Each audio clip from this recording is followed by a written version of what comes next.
మీ నియోజకవర్గాల మీటింగ్లు పెట్టి పిచ్చి పిచ్చిగా మాట్లాడుతున్న దద్దమ్మల్లారా, మీకు సిగ్గు లజ్జ ఉంటే, మీరు మాట్లాడే మాటలకు కట్టుబడి ఉంటే ఇదే సిద్దిపేటకో సిరిసిల్లకో మేము వస్తాం. రైతు రుణమాఫీ కాలేదని, లేకపోతే ఇండ్లు కట్టట్లేరని, సన్న బియ్యం ఇవ్వట్లేరని, ఉచిత బస్సు కావట్లేదని అని నిరూపించగలుగుతారా? ఇదే సిగ్గు లేకుండా హరీష్ రావు ఛాలెంజ్ చేసే కదా, నీకు దమ్ముంటే రుణమాఫీ చేయమని చెప్పి 21,000 కోట్ల రూపాయలు రుణమాఫీ చేస్తే, రుణమాఫీ చేయలేదు నేను వస్తా అని చెప్పిన ఈ సన్నాసి ఇలా ఒక రైతు సమాజానికే దాదాపుగా 2 లక్షల కోట్ల రూపాయలు, ఇప్పుడు 1,40,00,000 మెట్రిక్ టన్నుల వరి ధాన్యంలో దాదాపు 90 లక్షల మెట్రిక్ టన్నుల వరకు ఈరోజు కొనుగోలు చేసాం. మీ బతుకులో ఎప్పుడైనా ఒరేస్తే ఊరన్న దరిద్రులారా మీకు ఇంకా ఏ నైతిక హక్కు ఉన్నది? ఒకవైపు రైతు రుణమాఫీ చేస్తూనేముంటివి, మరి ఇంకొక వైపు రైతు భరోసా ఇవ్వాల్సి వస్తూనే ఉండే. ఇప్పుడే చెప్పిండ్రు కదా కృష్ణారావు గారు, 72,000 కోట్ల పైచిలుకు దాదాపు, అంటే 75,000 దగ్గరకు మీరు చేసిన అప్పులకు, మీరు చేసిన వాటికి మేము ఎలా వడ్డీలు కట్టాల్సిన స్థితి వచ్చే. తగుదునమ్మా అని చెప్పి ఇప్పుడు దీంట్లో చూస్తున్నా పింక్ కలర్లో పెట్టేసి ఏం చెప్తుండో వానికి అర్థం కావట్లేదు కేటీఆర్. ఏంద్ర నీ పవర్ పాయింట్ ప్రజెంటేషన్ దరిద్రుడా, ఏంది చెప్పు, నీకు అర్థమవుతుందా? కనీసం తలకాయ ఉందా నీకేమన్నా? ముఖ్యమంత్రిని ఇష్టం వచ్చినట్టు మాట్లాడే పరిస్థితి వస్తే ఖబర్దార్, నీ అయ్య నుంచి మొదలు పెడితే నీ కింది వరకు కూడా ఒక్కొక్కరిని మరి చీల్చి చెండాడే ప్రయత్నం చేస్తాం. పనికిరాని మాటలన్నీ మాట్లాడుకుంటా నువ్వు ఒక మనిషి, నీకు ఒక రాజకీయం. ప్రతిపక్ష నాయకుడు లేడేంది అని అంటే రాడు అని అంటారు.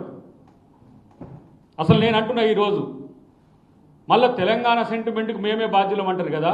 మీ బతుకు భారత రాష్ట్ర సమితి ఎందుకు మారింది?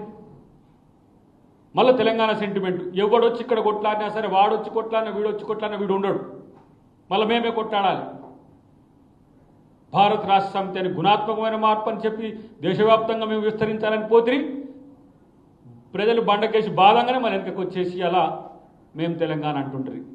మీరు తెలంగాణ వాళ్ళు కారు, రాసుకోండి. ఇప్పుడు ఒక తెలంగాణ ఉద్యమకారుడిగా, తెలంగాణ ఉద్యమకారుల కమిటీ మెంబర్గా నేను ఈరోజు చెప్తున్నా, బీఆర్ఎస్ పార్టీలో తెలంగాణ నాయకులు ఉండొచ్చు, తెలంగాణ ఉద్యమకారులు ఉండొచ్చు, కానీ కల్వకుంట్ల కుటుంబం తెలంగాణకు సంబంధించింది కాదు ఇప్పుడు. ఎందుకంటే ఎందుకు భారత రాష్ట్ర సమితిని మార్చిండ్రో ఇలా తెలంగాణ సమాజానికి మీరు చెప్పాల్సిన అవసరం ఉంది. లేకపోతే ఈ ఒక ఆయన పొట్టి ముక్క ఆయన, పొడుగు ముక్క ఆయన తిరుగుతూ ఉన్నారు ఇటొకళ్ళు అటొకళ్ళు బావమర్దులు పంచుకొని. భారత రాష్ట్ర సమితి అని పెట్టుకున్నందుకు మీరు ముక్కు నేలకు రాయండి. తెలంగాణ ప్రజలకు నమ్మించి ద్రోహం చేసిన ద్రోహులు మీరు.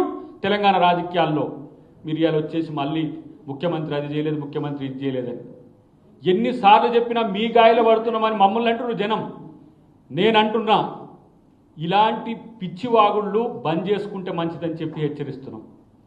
ఏం చేస్తారు? ఒక ఆయన అన్నాడు, సార్ వాళ్ళు అట్నే మాట్లాడుతుంటారు, వాళ్ళు ప్రాపగండా చేస్తుంటారు, వాళ్ళు మాట్లాడుకుంటూ పోతా ఉంటే మీరు సమాధానం రావాల్సి వస్తుంది అని అంటే, ఒక దశ దాటినాక పిచ్చోడు అని తేల్చేసినాక ప్రజలు ఎట్లా చూస్తారు? మొదటి పిచ్చోడు కేటీఆర్ అయితే పోటీ పడుతున్నాడు మనోడు హరీష్ రావు. బీఆర్ఎస్ పార్టీని పిచ్చోళ్ళ సంఘం చేయకుర్రా నాయన. ఒకరోజు ఆ పార్టీలో తెలంగాణకు కొట్లాడిన వాళ్ళు ఉన్నారు, వాళ్ళకి మీరు అవకాశాలు ఇవ్వకపోవచ్చు కాక, కానీ మీ కుటుంబం కోసం మొత్తం తెలంగాణను నాశనం చేస్తే మిమ్మల్ని బండకేసి బాధితే ఇప్పుడు మేము తెలంగాణను కూడా తిరుగుతున్న పరిస్థితి వచ్చింది మీకు. ఈ దుస్థితి మేము తెలంగాణ కొరకు కొట్టాడని చెప్పుకోవాల్సిన దుస్థితికి ఇలా బీఆర్ఎస్ పార్టీ వచ్చింది. ఒకడు అంటాడు కేసీఆర్ లేకపోతే తెలంగాణ వచ్చేది ఏందని. నేను అంటున్నా కేసీఆర్ తెలంగాణ రాకుండా చూస్తానికి ప్రయత్నం చేసిండు. ఒక తెలంగాణ ఉద్యమకారుడిగా తెలిసిన అంశాలు నేను చెప్తున్నా. 100 సీట్లు 15 ఎంపీ సీట్లు వస్తే తెలంగాణ అదే వస్తుందని కరీంనగర్లో డిక్లేర్ చేసుకొని అటువైపుగా పోయినప్పుడు కదా జేఏసీ మొత్తం దాన్ని పూర్తి స్థాయిలో మార్చి ఏ విధంగా సాగరహారం పెట్టింది, ఏ విధంగా సంసద్ యాత్ర పెట్టింది, ఏ విధంగా సడక్ బంద్ పెట్టింది. ఏ ఒక్క ప్రోగ్రాంలో కేసీఆర్ ఉన్నాడా? చివరి సంవత్సరం మొత్తం రాజకీయాలు చేయడానికి ప్రయత్నం చేసి జగన్తోని కలిస్తే ఉప ముఖ్యమంత్రి అయితేనా, చంద్రబాబుతో చేస్తే ఉప ముఖ్యమంత్రి అయితా అని చెప్పి రాజకీయాల కోసం దిగజారుడు ప్రయత్నాలు చేసినప్పుడు కదా అదే సాగరహారంలో ఏ విధంగా జనాన్ని చూసి సోనియా గాంధీ గారు స్పందించి కేసీఆర్ మనతో పొత్తుకొని వస్తే జనమిట్లో వచ్చిందంటే ప్రజల్లో ఉద్యమం ఉందని చెప్పి తెలంగాణ కొరకు ఆల్ పార్టీ మీటింగ్ పెట్టి యూపీఏ పార్టీలన్నిటి పెట్టి చేసింది గుర్తులేదా? మళ్ళీ ఆ బిల్లు పెట్టే రోజు కూడా మనోడు లేడు, సట్కాయించింది, దాంట్లోకి వెళ్ళి పీకిండు. మళ్ళీ నేను తెలంగాణ అంటాడు. తెలంగాణ ప్రజలు కొట్లాడి తెచ్చుకున్నారు 3 ఫేజ్లలో కూడా. ఈరోజు మేము ఉద్యమకారుల కమిటీలో మేము వాళ్ళని గుర్తిస్తుంటే మాకు దుఃఖం వస్తున్నది, ఒక్కొక్కళ్ళ కొట్లాట చూసి, చావులు చూసి. ఇదే హరీష్ అంటోడు, ఆ కేసీఆర్ అంటోడు ఈయన చెప్పుకుంటాడు, దండోపాయాలన్నిటి ఉపయోగిస్తున్నాడు.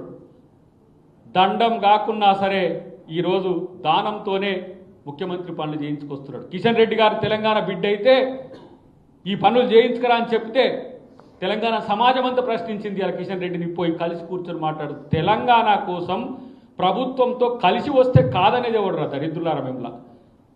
అఖిలపక్ష మీటింగ్ పెడితే ఒక్కడు రాడు. ఇలా నేను అంటున్న ఒక మాట, మీరు తెలంగాణ కొరకు కలిసి రాకుండా ఇప్పుడు యూరియా అని చెప్పి ప్రచారం చేస్తుంది ఈ దౌర్భాగ్యం. యూరియా ఎవడరా పోయి తయారు చేసేది?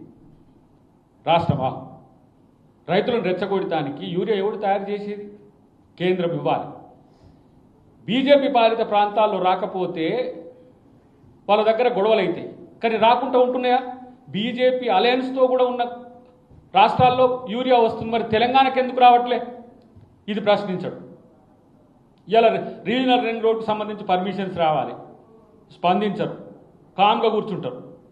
ఇలా మెట్రో విస్తరణకు ఇవాళ స్పందించరు. కేంద్రం మీద మాట్లాడే దేనికి బీఆర్ఎస్ స్పందించదు. రాష్ట్రం మీద ఎందుకంటే వాళ్ళు కేంద్రం అంటే మళ్ళీ ఉన్న కేసులు ఏమన్నా తిరగదోడి మొత్తం పెడతారేమో అని. చివరికి ఇంతకుముందు జరిగే కదా, బ్యాంకుకు సంబంధించిన అధికారులను కూడా బెదిరించో, లొంగ తీసుకోనో, ఫోన్ ట్యాపింగ్లు చేసుకోనో, వేలం జరుగుతున్నప్పుడు కామ్గా ఉండి తర్వాత నువ్వు రెస్పాండ్ కానీ. ఎస్యూ భూములకు సంబంధించిన అంశంలో కూడా అదే జరిగింది కదా. అంటే రాష్ట్రానికి సంబంధించి నిధులు రావద్దు, వస్తే ఏంది ఏదో ఒక పథకం నెరవేరుస్తాడు, మళ్ళీ మంచి పేరు వస్తుంది. అట్లా రాకుండా ఉండాలని ఇంత నల్లి కుట్లేసాలేదు. రాజకీయాల కోసం మీరు ప్రజల్ని ఈరోజు ఏ విధంగా రెచ్చగొడుతున్నారో చూడండి. గల్లా పట్టుకోమని చెప్తున్నాడు కాంగ్రెస్ పార్టీ. కాళ్ళు మొక్కుడు కాదు, గల్లా పట్టుకోమంటాడు. కాంగ్రెస్ పార్టీ కాళ్ళు మొక్కమని ఎప్పుడు కాంగ్రెస్ పార్టీ అన్నారు. కాంగ్రెస్ పార్టీ ప్రజల కడుపు చూస్తుంది, కాళ్ళు మొక్కుతుంది. మీరు కాళ్ళు మొక్కించుకున్న, ఐఏఎస్లను కాళ్ళు మొక్కించుకున్న కల్చర్ మీది. అధికారులను కాళ్ళు మొప్పించి అందరినీ కూడా ఇంటికి రప్పించుకొని దొరగాక జీతగాని పిలిచినట్టు చేసుకున్నది మీది. కాంగ్రెస్ ప్రజల వద్దకు పోద్ది, ప్రజల యొక్క కాళ్ళు మొక్కైనా సరే ఈరోజు వాళ్ళని మెప్పించగల పార్టీ కాంగ్రెస్ పార్టీ చరిత్ర నుంచి. గల్లా పట్టుకోమంటే కేటీఆర్ గాని గల్లా పట్టుకొని తన్నండి, వీడు రెచ్చగొడుతున్నాడు. ఇదే లగచర్లలో రైతుల మధ్యన వీళ్ళ యొక్క ముష్కర్లను పంపించేసి అక్కడ దాడులు చేయించి రైతులను మీరు రౌడీలు అంటున్నారని చెప్పి ప్రచారం చేసిండు. ఇదే ఆర్టీసీ ఉద్యమంలో ఎందుకు అంత 2-3 రోజులకే మనుషులు చచ్చే కాడికి తెచ్చిందంటే ఇది ఏమైనా హరీష్ రావు ప్లానా? ఆర్టీజన్స్ ఏవైతే 20,000 మంది వాళ్ళు ధర్నాకు దిగినరో లేకపోతే నిరసనకు దిగినరో మాట్లాడి మేము దాన్ని సబటైజ్ చేసిన వాళ్ళని ఎలిమినేట్ చేసే టైంలో భట్టి గారు ఆ రోజు దాన్ని రిజాల్వ్ చేసిండు. దాని వెనుక కూడా వీళ్ళ ఏజెంట్లు ఉన్నారు. వాళ్ళని ముందుకు దోసిండ్రు, వీళ్ళు వెనుకకు పోయిండ్రు. ఇంతెందుకు మిగతా ఉద్యోగ సంఘాలను కూడా రెచ్చగొట్టే ఒక ప్రయత్నం చేసిండ్రు. ప్రతి ఒక్క ఏదైతే హింసాత్మక సంఘటన జరిగే పరిస్థితులు వచ్చినప్పుడల్లా దాని వెనుక కేటీఆర్ హరీష్ రావు ఉంటుండు. ఆయన గూడుపుటాని రాజా ఉన్నాడు కదా, ఫామ్ హౌస్ రాజా, ఆయన చెప్తే చేస్తున్నా, మరి వీళ్ళు చెప్తే చేస్తుండ్రు. దాంట్లో ఇంకో మొన్న మనోని పేరు ఏంది సుమన్ అంటోడు బట్టి వాళ్ళు ఏం చెప్పారో అది సీక్రెట్ మీటింగ్ బయట చెప్పేసి రైలు పట్టాలను గోసేయాలి, బిల్డింగ్లను కూల్చేయాలి. మీ బతుకంట కూల్చుడు తప్పితే నిర్మించుడు ఎక్కడిది? ప్రజల ప్రాణాలను కూల్చి ఈరోజు అధికారంలోకి వచ్చి తెలంగాణను కూడా కూల్చి దరిద్రులారు. ఇంకేం కావాలి మీకు? ఏదో కాంగ్రెస్ పార్టీ వచ్చి రేవంత్ రెడ్డి గారు వచ్చిన తర్వాత పథకాలు పేదోనికి అందే ప్రయత్నం జరుగుతున్నాయి. ఆ పథకాలను అందితే ఎక్కడ మేము దూరం అవుతామో అనే ఉద్దేశంతో ఉన్నదిలే మీకు ముందు ఎందుకు బీజేపీ మీపై ప్రేమగా చూస్తూనే ఉన్నది, ఎట్లాగూ మిమ్మల్ని కబలించేందుకు చూస్తూనే ఉన్నది. మీరు వాళ్ళ కబందాస్తాలకు పోవాల్సిందే, పోకపోతే 3 లోపల ఉంటారు. మేము ప్రతిసారి అంటున్నాం దొంగతనం చేసినోడు లోపల ఉండాలి కానీ బయట తిరిగి ఎత్తులు కొడతా ఉంటే ఏంటని మా ముఖ్యమంత్రి గారితో అంటూ ఉంటాం. కానీ చట్టం తన పని తాను చేసుకుపోవాలని చెప్తుంటాడు. ఇన్ని ఆర్థిక అకృత్యాలు, ఇన్ని సామాజిక అకృత్యాలు, ఇన్ని రాజకీయ అకృత్యాలు చేసినా మీకు తెలంగాణలో రాజకీయంగా కొనసాగే నైతిక హక్కు లేదని ప్రజలు తీర్పిచ్చినాక కూడా సిగ్గు రాకపోతే ఇంకేం చేయాలి? మాలాంటి వాళ్ళం అప్పుడప్పుడు ఆవేశపడి మాట్లాడుతుంటే కూడా జనం ఏమనుకుంటున్నారంటే వీళ్ళ మీద ఎందుకు ఎగురుతున్నారు, వాళ్ళు ఎట్లా పోయినోళ్ళే కదా అంటున్నారు. కానీ మీ అబద్ధం ఎంత దుర్మార్గంగా ఉంటుందో ఈ నెల రోజుల నుంచి చూస్తున్నాం. ఏది తగ్గేది లేదు, గుర్తుపెట్టుకోండి. ప్రభుత్వం ఉన్నది కాబట్టి, ప్రజలకు జవాబుదారీతనం ఉండాలి కాబట్టి, ప్రజలతో ఏ విధంగా ఉండాలనేది కాంగ్రెస్ పార్టీకి తెలుసు కాబట్టి ఆగుతున్నాం. మీలాగా నువ్వు ప్రభుత్వం లేకుండానే దొంగ సొమ్ము దాచుకొనే నువ్వు ఇట్లా రోజు ఒక మీటింగ్ పెట్టి అబద్ధాలు చెప్తే ప్రభుత్వంలో ఉన్న మేము ఎమ్మెల్యేలు ఉండి, ఎంపీలు ఉండి, మంత్రులు ఉండి, విప్లవం ఉండి మేము చేయలేమా? విఘ్నత, అబద్ధాలను ప్రచారం చేయాలంటే ఆ విఘ్నత అడ్డం వస్తుంది. కానీ మనకు అదేమి లేదు, బాజాప్తా అధికారం కోసం. అందుకని నేను అంటున్నా, దాచుకొని దోచుకున్న డబ్బుతో రోజుకో మీటింగ్ పెడితే కాదు కేటీఆర్, హరీష్ రావు. ప్రజలను ప్రేమించడం నేర్చుకోండి. అధికార పక్షంగా మీ మీద ఎప్పుడు కూడా కక్ష సాధింపు లేదు. కక్ష సాధింపే లక్ష్యమైతే మీరు ఒక్కరోజు కూడా బయట ఉండరు. అన్ని అకృత్యాలు, నేరాలు, ఘోరాలు చేసింది. మమ్మల్ని పెట్టింది కదా అందరినీ జైల్లో ఉత్త పుణ్యానికి. మేము మీలాగా సిగ్గులజ్జ లేకుండా చేయగలుగుతామా? మా ముఖ్యమంత్రి గారికి ఎంత ఆవేశం ఉన్నా ఓపిక ఎక్కడి నుంచి వచ్చిందో కానీ మీ పట్ల అంత ఓపికతో ఉంటున్నాడు. కానీ అది ఓపిక, సహనం, చేతగానితనం అనుకుంటే ఖబర్దార్. కేసీఆర్ నీకు కూడా చెప్తున్నా, ఇట్లా వండుకున్నాను నేను. ఈ ఇద్దరు దొంగల్ని ఇట్లా బయటపెట్టి అబద్ధాలు ప్రచారం చేసే ప్రయత్నం మానుకో. లేకపోతే రేపటి రోజున ఏ రకమైన పరిస్థితులు ఉంటాయో నువ్వే తెలుసుకుంటూ చూసుకోమని. రెచ్చగొడితే అంతకంటే ఎక్కువ మూల్యం చెల్లించుకోవాల్సిన బాధ్యత ఉంటుంది. కేటీఆర్, హరీష్ రావు ప్రత్యక్షంగా చెప్తున్నా నేను. ఏదో ఉద్యమ కాలంలో ఇల్లు మాతో కలిసి పనిచేసిరని ఒక జాలి, అరే మీరు జైల్లో పెట్టినా మిమ్మల్ని ప్రేమిస్తూనే ఉన్నాం రాహులగాళ్ళారా.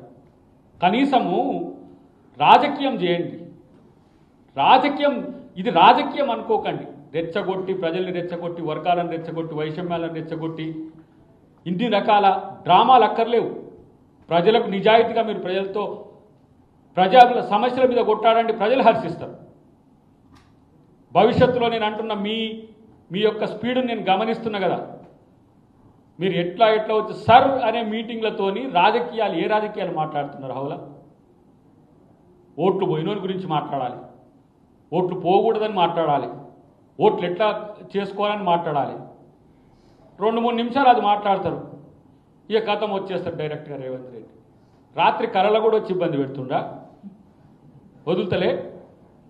సర్రు మనం హో అని ప్రకాష్ రాజ్ ఏదో సినిమాలు ఒక్కటి సినిమాలు అన్నట్టు సర్రును లేచి ఒకటేసారి పవర్ పోయిందంటారా? పవర్ పోయి పరేషాన్లో ఉన్న దరిద్రులారా, పవర్ కోసం ఇది కాదు పద్ధతి. రోడ్లు ఎక్కినాం, జైల్లో పాల్పోయినాం, హౌస్ అరెస్ట్లు అయినాం, పాదయాత్రలు చేసిన మా నాయకులు.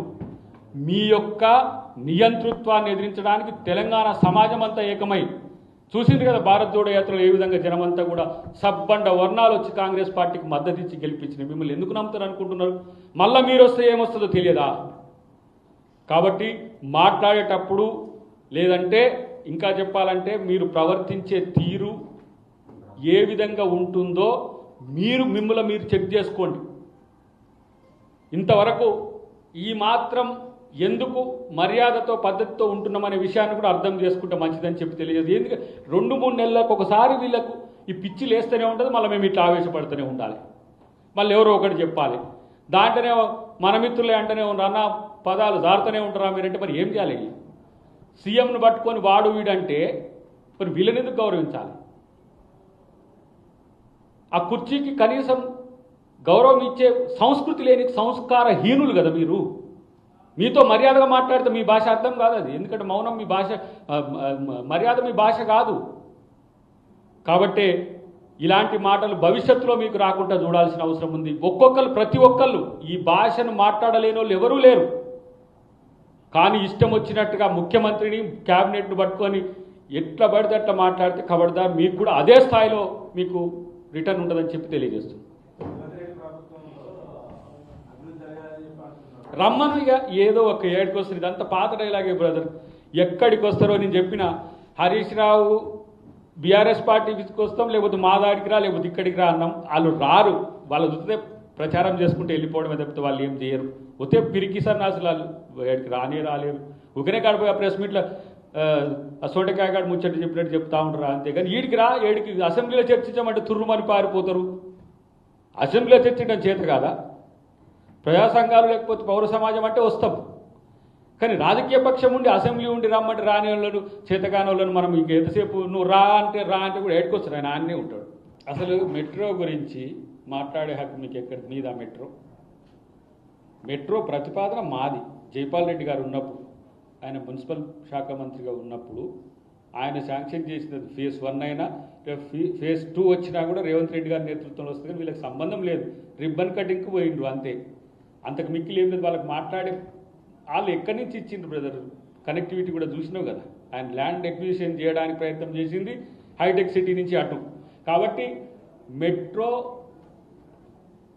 మీద కానీ, ఔటర్ రింగ్ రోడ్డు మీద కానీ, ఎయిర్పోర్ట్ మీద కానీ వాళ్ళకు మాట్లాడే హక్కు లేదు. ఏమైనా సరే వాళ్ళకి మాట్లాడే హక్కు ఉన్నది ఏంటంటే ఆ రీజనల్ రింగ్ రోడ్ని అమ్ముకున్నది ఎలా, లేకపోతే హైదరాబాద్ చుట్టూన్న అసైన్డ్ భూములు అమ్ముకోవడం ఎలా, కోర్ట్ ఆఫ్ వాల్ ల్యాండ్స్ ఎట్లా అమ్ముకోవాలి, లేకపోతే ఎవెక్టివ్ ప్రాపర్టీని ఎట్లా చూడాలి, అట్లనే ఇప్పుడు ఎస్బీఐ లాంటి భూములు ఉన్నాయిగా వాటిని క్యాన్సిలేషన్ చేసి వాళ్ళ మనసులకు ఎట్లా ఇవ్వాలి, భూదాన్ భూములు ఎట్లా తీసుకోవాలి.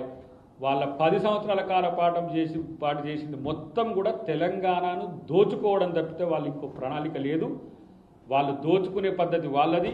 మేము అభివృద్ధి చేసే సంక్షేమం వైపు నెట్టే బాధ్యత మాది.